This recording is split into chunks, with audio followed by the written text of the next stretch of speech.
Welcome, everybody, to another great show. I'm Antonio Garcia, and welcome to another episode of Short Stories with Friends, previously known as Short Stories from the Mind of a Madman. I've got a great show for you tonight. I've got guest author Oliver Chase. He's an author with a series of books. We're going to talk about some of the publishing, some of the books that he's done, and get some great advice and some education from him. And then he's going to help me read one of my short stories, short story Missing. And then we're going to, do a little trivia. Now, I do have a special treat for you. When we After we do the initial interview, I am going to have a trailer for one of his books that he's got out. So that should be pretty exciting. And then that way you don't have to be bored all the time watching my stuff. So without any further ado, let's go ahead and get into the opening.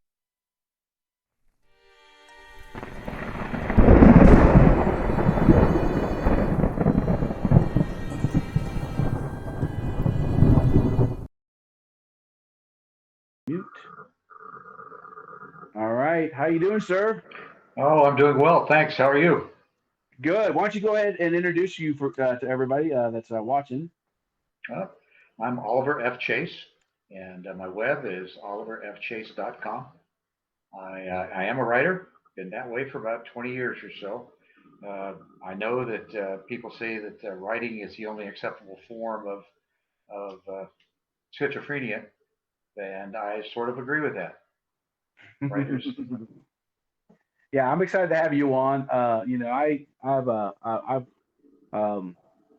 loved writing as a child, but it was very hard to get into publishing and stuff. So I've always admired authors. One, I think the one that really stoked it for me was I had a friend who, when I was doing security, who was an author. He was writing his first book, and we work third shift, and he would write while we're doing security at third shift and everything's quiet stuff. And so I had him sign a copy of my book. And even when I started getting published, I sent him a message saying, "Hey, I don't know if you remember me. It was like 20 years ago, but I just want to let you know you kind of stoked that in flame into me, and that kind of did that." So, how many books have you published so far?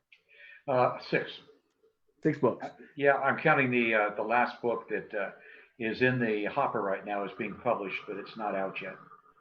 And are your books based on the same character or?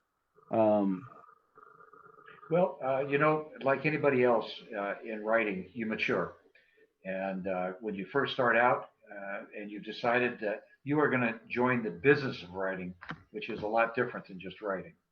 So when you decide that you're actually going to be in the business of writing, you have to pick a style, or a style is going to come to you, something that makes sense for you. And it's going to be comfortable. It's not going to hurt. There's a lot of styles that hurt, but you'll find something, and you'll kind of hit an equilibrium that mhm. makes sense for you. And that's what happened to me about 20 years, 25 years ago. Because my first book, I was also writing, but I was a cop at the time, and Oh, I did not I know. was That's pretty cool. well, it is, and it sure gave me a lot of material. But I would change my shift so that I could work a shift where I would have nothing to do in the morning, because that's my best time for writing. And I think most people are like that. They'll find the best time. I know a lot of folks. A good friend of mine loves to write at night. He waits till dinner, closes out the family, kids go to bed, wife is doing her thing, and he goes in, shuts his door, and I think he uses bourbon as well. And he'll stay there the whole time until he's completely done with writing. And I can't do that. I like my evenings pretty much free. So what I'll do is I generally get up at 4 in the morning, and I'll take the dog out. We'll go walk in the dark for a few minutes.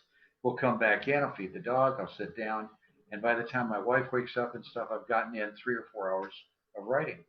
And I just read a thing the other day where a fellow has a lot like what I'm doing, but at his break, then he sits down, he eats breakfast with his family. He's the cook, so he cooks breakfast for his family.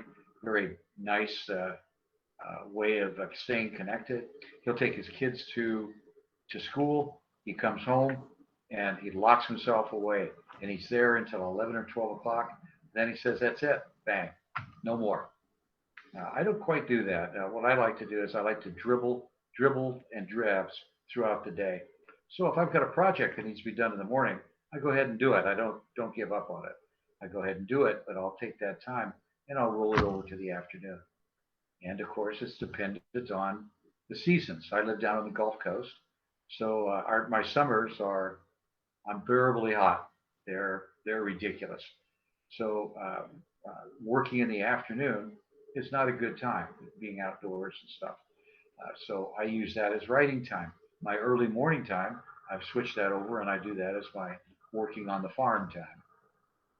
I got a quick question for you. So Yep. when I first started writing, I pretty much was one of those writers. I don't know if a lot of initial writers do this when I first started off. Is I wrote when I was really like motivated, like when I was inspired. So sometimes I would sit down and I'd write like a whole chapter, or sometimes even like six chapters, all through the night. Get all this like all these chapters are written, just you know. But then I wouldn't write for like 6 months. I did that. I like burned myself out to where I couldn't get any writing.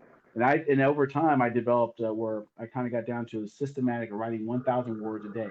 That's it, 1,000 words. I sit down, that's what's worked best for me over time. But did your writing habits kind of like change over time, like Oh, as you kind of got more matured as you started to write? yeah, absolutely. And you do mature over time with writing. It's just like your characters. When you write a character at the beginning of a book, he's one person. By the end of the book, he had better have changed, or you missed something in your book, Mm-hmm. because that Mm-hmm. character has to be able to mature throughout. And we do the same thing, I think, as an author.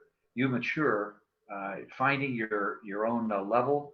A lot of time, authors, you know, they're like water. You'll occupy any vessel that you can find, but you've got to discipline. You can't be everything to everybody. And I tried to do that for a while, and I couldn't do it. I prefer to write novels, novellas, short stories, that sort of thing. A story is kind of the basis, but again, I think that you have to be disciplined and establish when you're going to write. It doesn't have to be all at the same time, but you know that the night before that this is what's going to happen between 8 or 10 o'clock, or however you want to discipline yourself. Now, out of curiosity, now do you when you're because I write short stories too, and I've written only one novel and then one other one that's kind of like in draft form for years. Do you come up? How do you kind of decide which ones this is only good to be a short story, or wow, this is good, I'm going to expand onto a novella, or hey, this is worth turning into a full blown novel, which is usually between like 80 and 120,000 words. Right. You know. Yeah, most of my books are at about 85,000 words. I do. I've tried the one that I'm working on right now. It's already in the works. Is 135,000. It's a historical novel. What I Wow. what I enjoy doing is there's a fellow named Randy, and I think he's the university that's in Waco. I'm blanking it out, Waco, Texas. He teaches writing, and he uses a snowflake method. And a lot of writers love to outline, and I don't. But Yeah, a I lot of can't either. writers, yeah, love to outline. And so what he suggested doing is take your 3 act play. Most books are built on a 3 act play. So take your 3 act play and make those 3 points of a triangle. And then in order to get to those 3 points of a triangle, you're going to build another triangle. And that's going to be, it could be a subplot or another, uh, not usually background, because I do something different with background. But you build your snowflake, and pretty soon I'm going to do the unforgivable. Pretty soon you have a snowflake with a lot of different angles and tentacles. And as you go back through and you say, "Oh, I really like this. This is cool," but I don't like this one. That just I think that character, me bringing in that person, he's a distraction or she's a distraction. You lop that off. So the book that you're going to write, and you're sitting down and writing it, has a structure, but not an outline. A lot of times, I feel like when I used to, when I was a cop, I'd write the outline, and it was a beautiful outline, and I would Hmm. start, I would start on it, and Starting I out in the start. meat of it. Oh yeah, but the problem was all of my brainy, and now there's a lot of teachers that will say, if you really like what you've just written, go ahead and lop it off because it's probably no good anyway. Just don't bother with it. If you think I just described that tree with the this spark, the aspens as they glowed and they glistened in that morning light on the side of the mountain. Yeah, forget about it. Yeah, You don't want to fall in love with your own writing. I have a problem with that because I get involved with my characters, especially a few of them that I've kind of decided I'm going to make some series out of because there's some that write a story. I'm like, I really like this character. But I Yeah. did the same thing when I write my when I was working on my first novel. It's like, yeah, you get attached to, and of course, when you're first initially, you think you're Shakespeare. That you're writing your first book. You think Hmm. everything's gold when you come out. It's not until you get to the editor or people beta readers or people kind of give you some feedback, you realize that well, maybe I'm not quite Shakespeare yet, but you know, and I probably should cut out some of that fat that I thought was great. Well, see, you already made it over the first hurdle because everybody loves what they first write, and that's great. And in your mind, it's building in your mind. You go back to it 6 months later or something like that, and you look at it and you're going, "Hey, did I really write this? Somebody must have Yeah. gotten in here and changed the words around because I don't remember writing like this. I remember something completely different."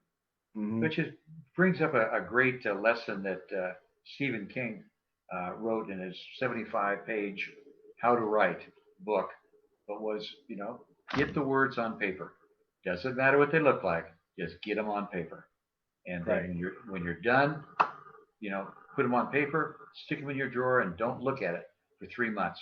Get on to your next project, and Yep. then go back to it, and you've got basically a filled in outline to write with.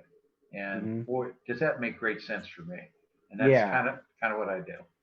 It's funny because I listened to one of his interviews too, and he mentioned the same thing you do, where he wakes up in the morning, he gets his coffee, kind of reads, and then he writes about 3 to 4 hours, Hmm. which is great. But he's got that discipline where he writes for that certain amount of time, but he doesn't just write when he's creative. He writes when and it's a job. It's like it's not just writing poetry. He's actually focusing on writing these novels, getting them done, the discipline to sit down and start writing. Real quick, Hmm. let's go and change gears. You had we're going to start talking about some publishing here too in a bit, Sure. but you actually have a short story with you, right? I That you can do. read. Yeah. Yeah, it's a oh, I guess you'd call it a short story. It was one of those evenings when I wanted to write something. I wanted to get it off my chest, but I didn't want to do the normal boy meets girl in a bar, which this is boy meets girl in a bar, but I wanted to use a different uh, vehicle to get them talking to one another. And Hmm. so this story has some politics in it that, I mean, I don't care about the politics. I went and got a Washington Post, and I took an article from the Washington Post and I rolled it over my head until I could finally see how to make a conversation boy meets girl in a bar. And that's Interesting. All that's right. basically how I got. I like You want that. to go ahead and read it? Yes, please. Yes, please. Okay. Well, I call it a short story by Oliver F. Chase, but it's called "He's Not My President." Uh, Now, this just a bit of background. Ace McFadden is the storyteller in this, and when I had my blog, I guess I still have my blog, but I did a lot of Ace McFadden stories. So he's kind of a philosopher, attorney, barkeeper. You can decide what you think he is. Ace McFadden here, lawyer extraordinaire, and of course, your favorite bartender. You'd like my downtown DC joint. I've got a wall high choice of anesthesia, a dozen beers on tap, including the latest from a microbrewery craze, and everything paneled in walnut. Heck, we even have a dance floor in the back, but the music is turned down low until 8. How else could I have heard these two youngsters trading probes? Neither wore masks. Last season's gold power tie and $100 dress shirt. The electoral college is like an archaic throwback and needs to be tossed out fast. I knew this guy worked as a staffer somewhere in the bowels, and I mean bowels, of our elected government. My guess was a rich family called in a favor of a local congressman. His soubrette, a lovely, dark-haired lass with Hispanic somewhere in her past, smiled. She had large eyes and beguiling features of a Hollywood actor. Her opinion surprised me, however. She sipped a dry martini. This dust up only happens when someone doesn't like the election results. I'd have to admit, though, even history hasn't seen so much hate of a past sitting president.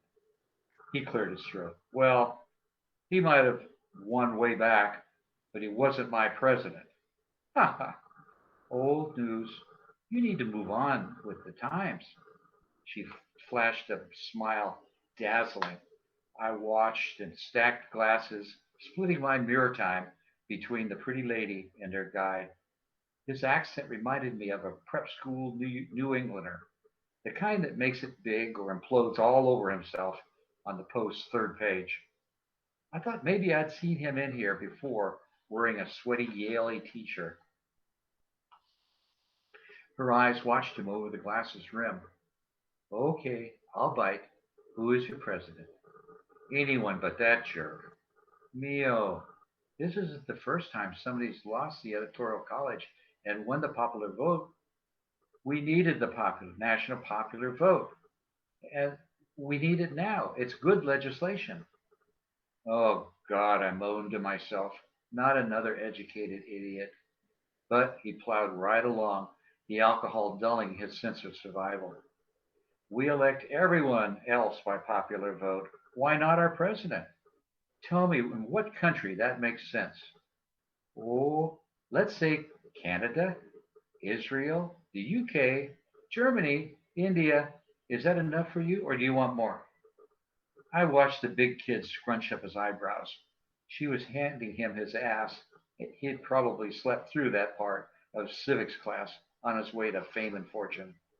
She gently stroked his hand with long, slender fingers. Here's another fact, Annie. Only the big cities will elect a president if the NPV is passed. LA, New York, San Fran, Los Angeles, uh, Chicago, Dallas. What about the other 90% of America? Do we play good sheep? Do you think that all the rest of the country won't raise a ruckus if this gets shoved down their throats? He was not kind. They're all yahoos. She sighed and sipped. Let's talk about founding fathers like George Mason, Madison. I'm sorry, George Mason and James Madison. They put this all together. Not even 30, and they could see the problems. You know, Miho, you sort of remind me of a James Madison. I watched the gloomy guy look up, surprised and pleased. Really? Sure. They were inclusionists like you. Plantations in the South, Puritans in the North, towns, farms, cities. The so called united part of the United States hung in the balance. The Electoral College is like tasty arrozo con doyas. A little bit of this, a little bit of that. Your ancestors probably had a part in this. She shrugged lovely bare shoulders that nearly brought me to my knees. My ancestors, not so much, but we did learn to appreciate a good thing. The states decide how to choose their electors and choose the president. The states make the rules.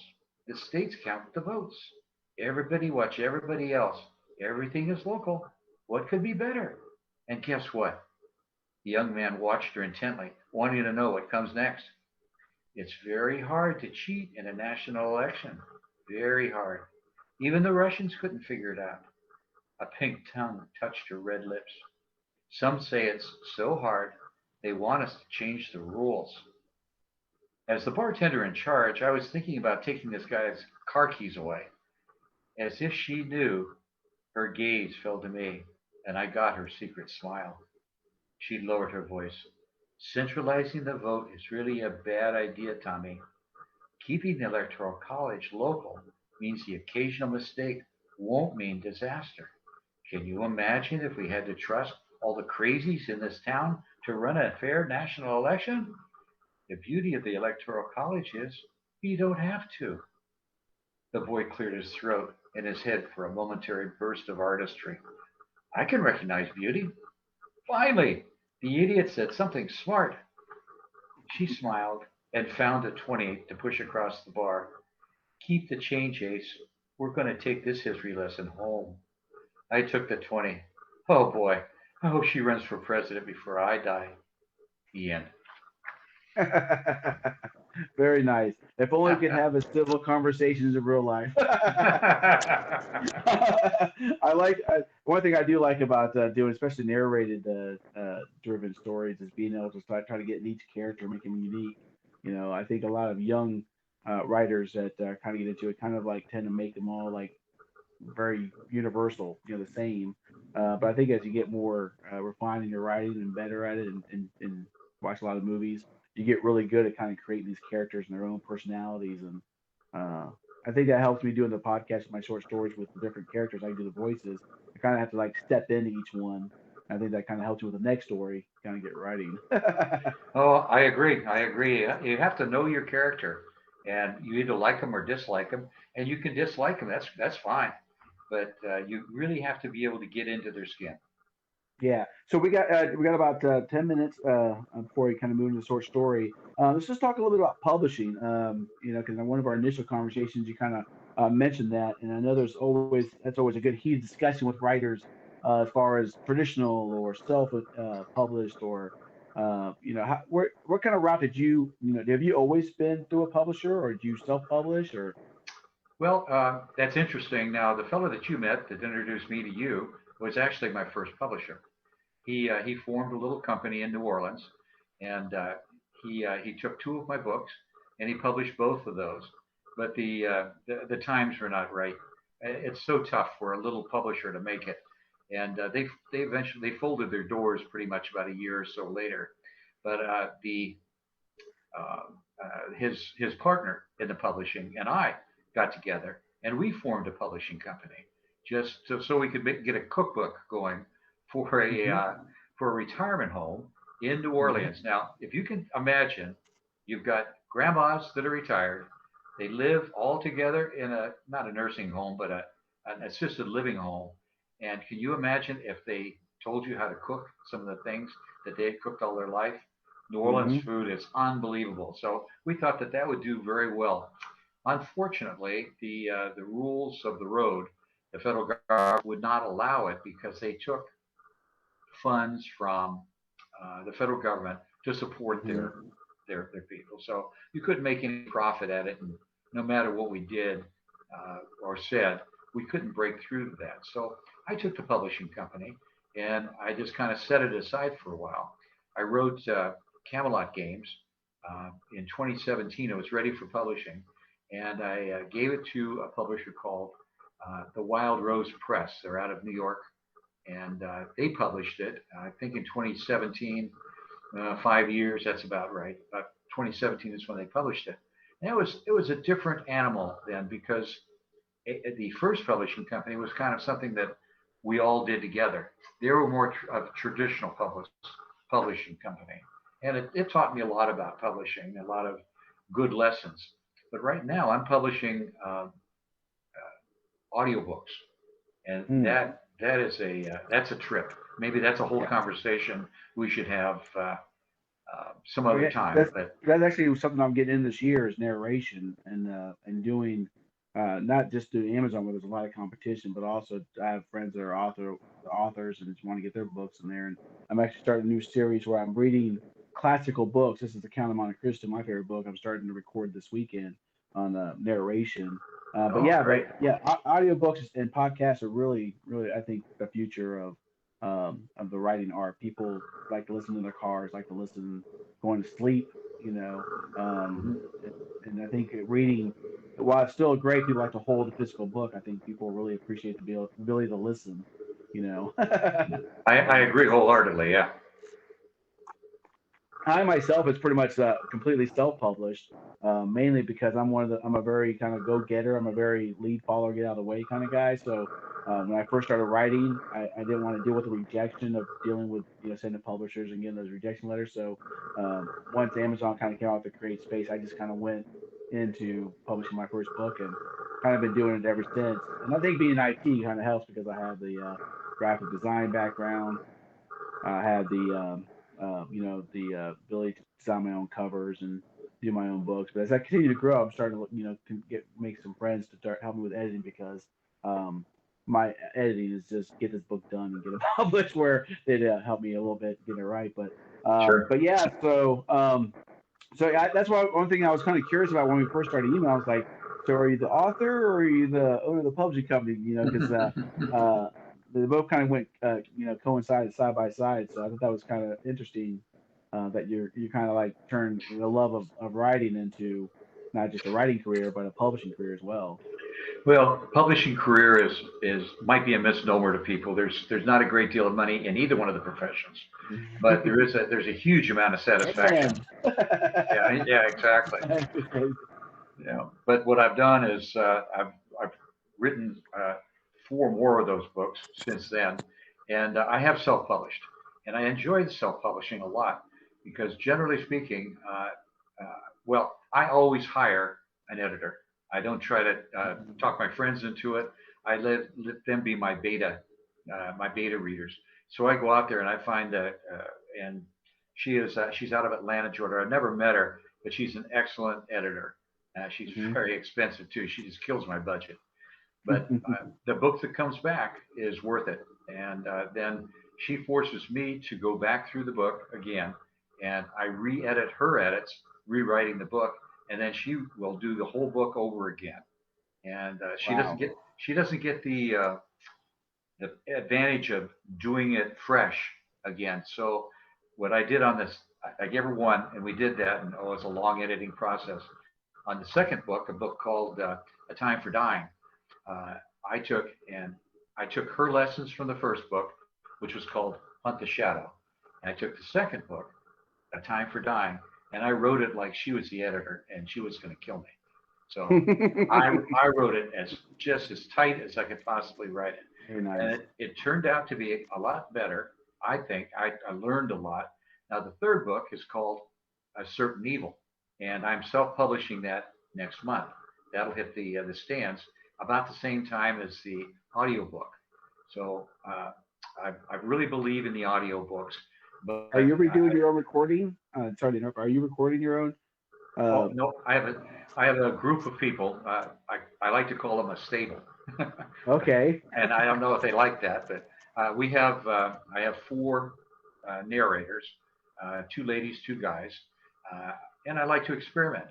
I Hmm. decided to take my two Hunt the Shadow and A Time for Dying and uh, Certain Evil, which is three parts of a same series book, and use men and women in the different parts. So, Hmm. and there, we do it all remote.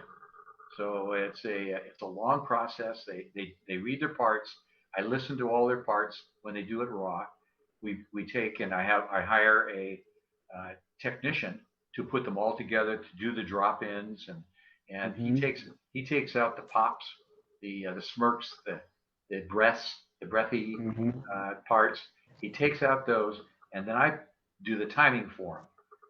I listen to it and I in place the timing because it's all remote. It's not, you don't have this, just like you and I, if we Hmm. were recording a book, our timing would be off for however the author wanted it.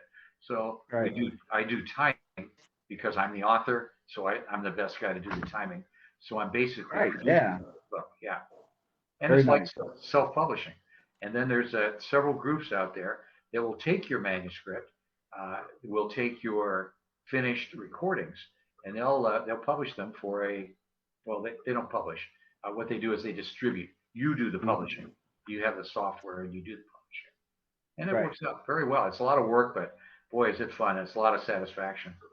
Wow. That's pretty impressive. That's pretty impressive. Well, hearing your characters come to life out of somebody else's mouth is almost like a religious experience. You can't fall in love with it. You got to be a hard ass. You got to Hmm. uh, be a be a taskmaster. But to hear your characters actually being spoken by a well, her name is Katie Ponko, and the other lady is named Aubrey Shemek Davis. Uh, they are playing off of an actor by the name of Patrick Treadway, and Hmm. to hear them all put together is just enough to make you believe in babies and gingerbread and all those wonderful things. And that's coming out at the same time as your book, correct? Yeah, Uh, certain evil is right now. The oh, first two the rewrites. first two are done. They're already out in written form and audio form. As a matter of Okay. fact, here's an offer for you, just your listeners. If they would like to go to oliverfchase.com, they can send me their name, and and I will send them a copy of the book in audio form, so that they can listen to it. And Very nice. I'll send them both of them if they really want them. Uh, And just so you know, ladies and gents, I will have that in the I kind of fallen off screen there. I will have that in the link below too to both sites, and Great. absolutely take advantage of that. I did that for a while where I kind of pushed out my book in PDF form, pretty much to spam people. But there's a much better way of dealing with people come to you and actually want to listen to it here for it. So actually, I'll definitely take advantage of that myself, but definitely take advantage of that. Now we're gonna get into watching one of your trailers. Okay. This is for what? Levant? Levant Mirage. Okay. Is Levant. this one already out or is this one coming out? No, that one's already out. Okay. Okay. So we're going to go ahead and move into watching that trailer, and then we're going to come back, read one of my stories, and then I got some more questions for him at the end. So let's go ahead and take a look at the at his trailer.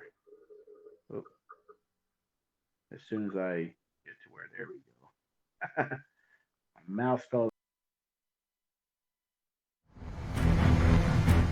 1,500 years of religious turmoil, the world faces a grim choice. Submit to the demands of terrorists or face mass obliteration. Adam Michaels, son of a jet-setting mother and a heroic Syrian father, exonerated for his part in the bloodiest day of America's longest war. Exonerated, but not forgiven.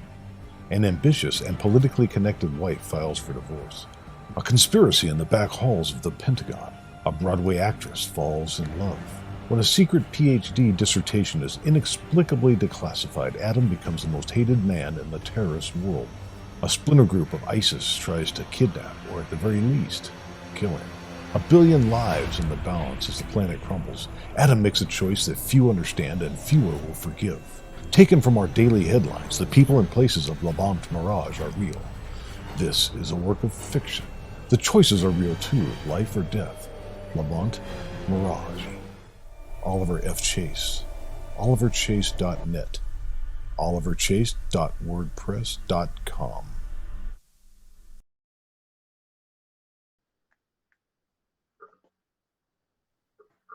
All right, we're back. I hope you guys enjoyed that. And that one you said was already out. Now is that in audio form too? Yes, that's audio form. It's in electronic form, digital, and it's also in paper. Perfect. Okay, so now we're gonna get into reading my short story. Now the short story I have is called Missing. This is we're still on volume one of my short stories from the Madman series, because I write faster than I have these shows. But so I'm gonna be doing the voices. Oliver, you're gonna doing the narration, and so we're just kind of gonna get through this, have some fun, and then yeah, I don't even know if there's any women voices, so unfortunately there's nothing to laugh at today. So all right, so let's go ahead and get into it. I'll check it out. Justin said into his radio. He had received a call about a missing child last seen entering an abandoned house near where the boy lived. The parents had looked inside the house and around it, but they weren't able to find the boy. They called 911. Justin pulled in front of the abandoned house where the parents stood waiting. Mr. and Mrs. Williamson? He asked, pulling out his notepad. Yes? They answered in unison. I'm Officer Snyder. He continued. You said you saw your son, Sean, enter the abandoned house, and you haven't seen him come out? That's correct. The father answered. Is the fire department coming or other police officers? For now, I'm going to conduct an initial search. Justin replied, still writing no notes.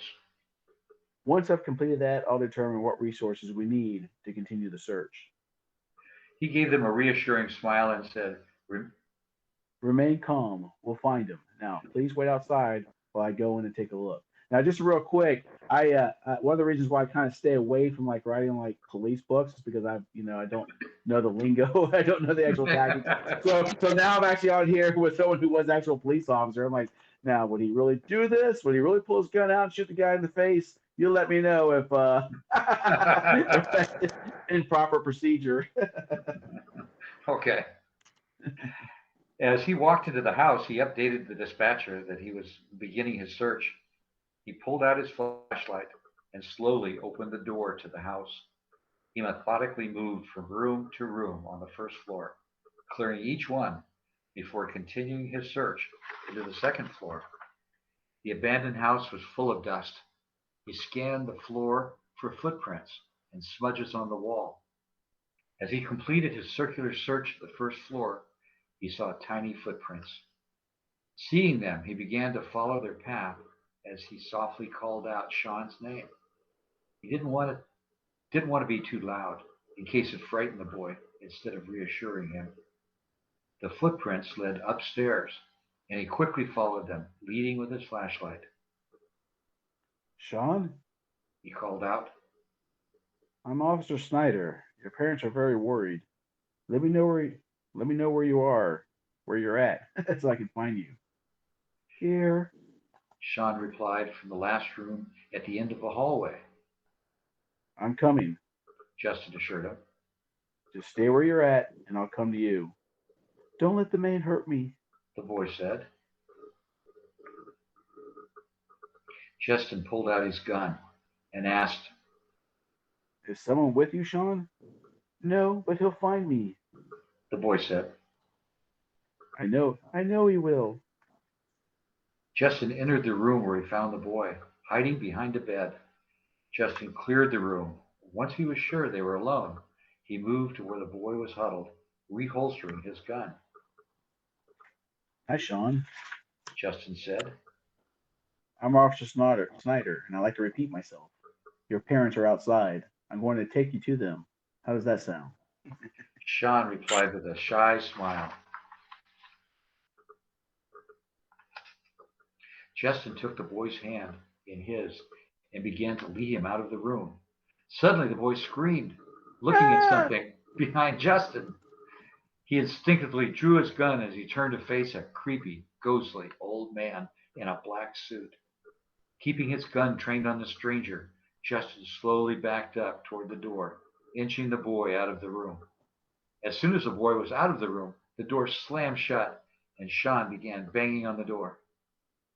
Sean, Justin shouted. your parents are right outside. Go to them. I'll be right behind you. He heard the boy's pattering feet as he ran down the hallway and down the stairs.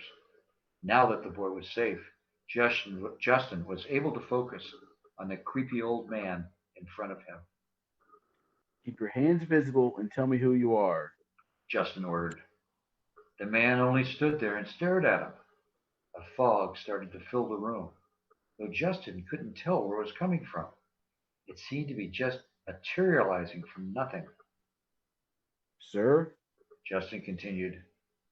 I'm going to need you to answer my questions, or I'm going to have to take you in. The man kept his gaze, but then smiled to reveal very sharp teeth. That's it. Hands behind your head. Justin ordered. Turn around and get on your knees. The man only stared, baring his sharp teeth. Justin knew he was at a standoff and tried to determine his next step. He used one hand to operate his radio and tried to request backup from dispatch, but he was met with only static. The man's smile grew into a growl, and he began moving toward him. Sir, Justin said, muscles tightening. stop moving, or I'll have to treat you like a threat. The man continued to slowly walk toward him. Justin fired a warning shot into the wall behind the man, but the old man kept walking forward toward him. Seeing no other alternative, Justin fired a round into the man's shoulder. The man didn't even flinch. It seemed to go right through him and hit the wall behind him. What the hell? Justin thought. Justin backed up toward the door, opened it, and stepped through. The hallway was filled with the same mysterious fog, but he didn't have time to think about it.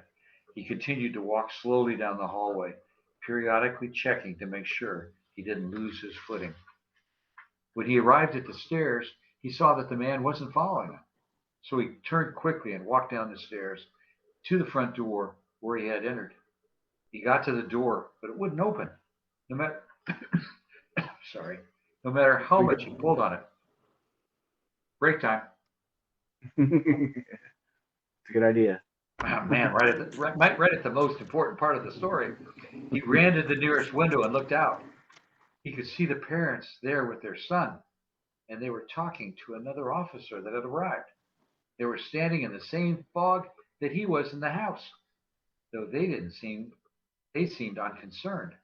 He banged on the window to get the other officer's attention, but none of them seemed to hear him or notice him at the window. Nobody except the boy. The boy was pointing to the window where Justin was standing, and when the others looked to where he was pointing, they didn't see him. Suddenly the boy's eyes filled with fear, and he began to motion to Justin to look behind him. Justin turned around and saw the old man standing only a foot in front of him, wearing the same evil, sharp-toothed smile that he was wearing upstairs. Even though he knew it was pointless, instinct still led Justin to take aim with his gun again. Who are you? Justin demanded. I'm the current resident of this house. The old man said flatly. I usually feed on squatters. People no one would miss. But it has been a while. And when that boy stumbled into my home, I knew it wouldn't be long before others came looking for him. Now that you're here, I'm sure others will enter to search for you. I'll trap them as well and save them for later. The man licked his lips. Justin emptied his clip, but with no effect. He then threw the gun at the man and attempted to tackle him. Right when he was going to make contact, the man turned into a puff of smoke, and Justin flew through him and fell onto the ground. When he stood up, the man had solidified once again and was facing him, wearing the same sharp-toothed smile as before. Justin began to frantically look for a way out. While he was concerned about his own life, he desperately wanted to find a way to keep the others from entering the house. Every time Justin turned a corner, the man appeared. Outside, John snuck away from his parents and the other officer, who was still taking their statement. He slowly opened the door and stepped inside. Through the fog, Justin could see Sean by the front door behind the old man.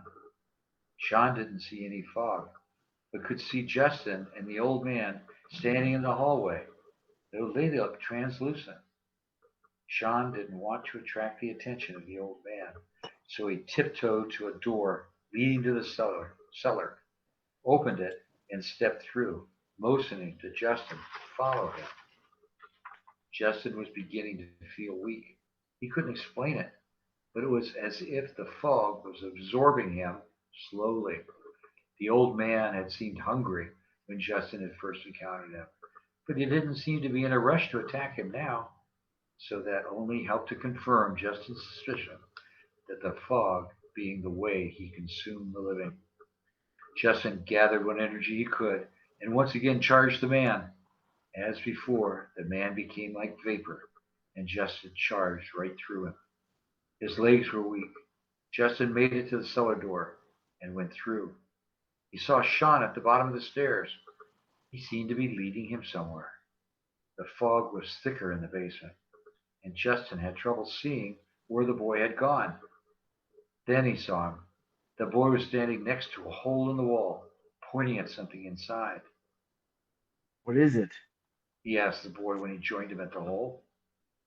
It's the man, Sean replied. How do you know?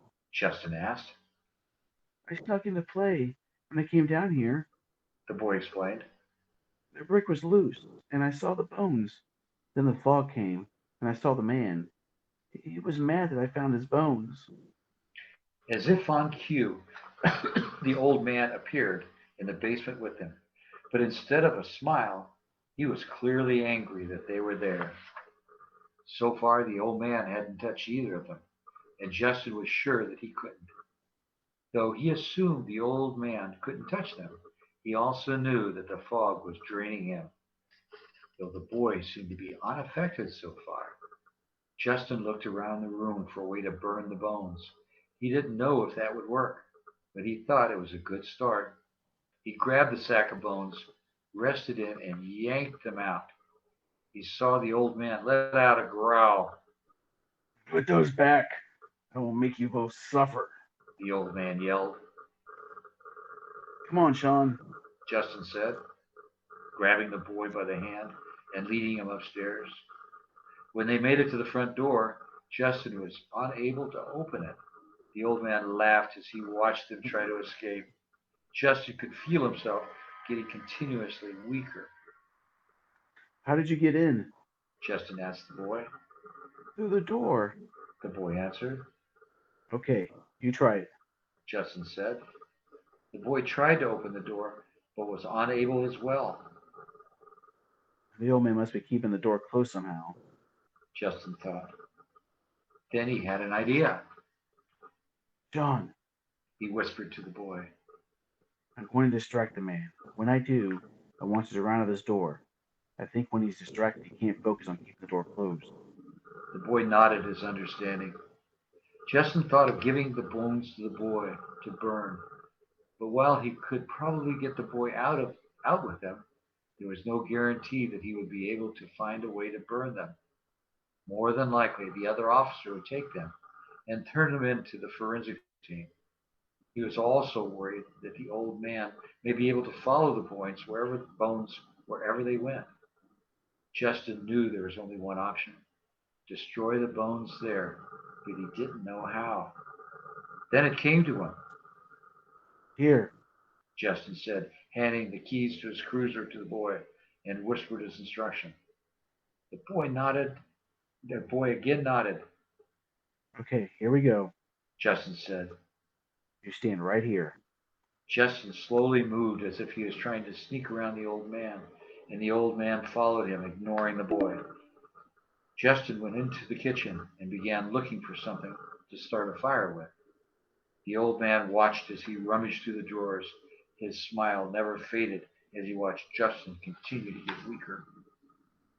It won't be long before you won't be able to stand, The old man said. Don't worry. I just have to stand long enough to find something to burn these bones with.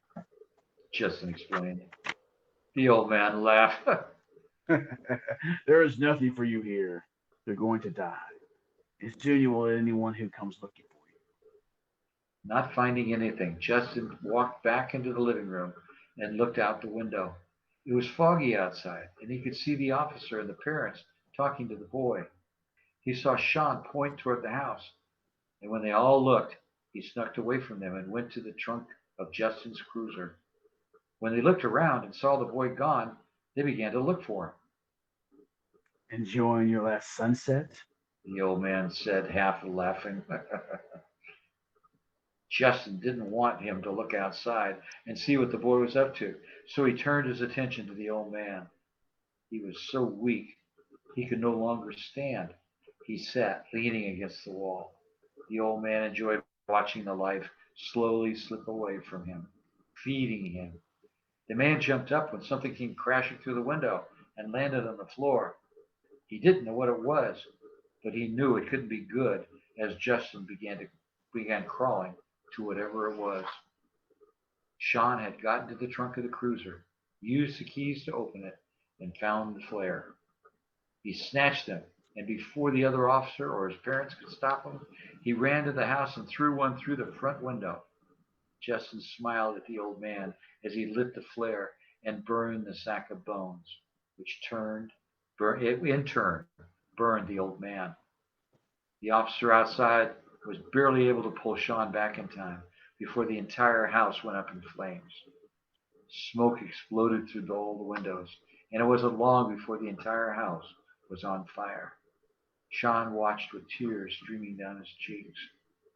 He was the only one who knew what had happened in that house, and it would be years before he'd be able to write his story for others to know what a hero Officer Justin Schneider was, and how he had saved Sean and everyone else's lives. Yay! Great job. Author. Real quick, we're going to cut to a quick commercial break, and then we're going to come back and say our final farewells to a great author. So we're going to go ahead and take a look at this, and we'll be right back.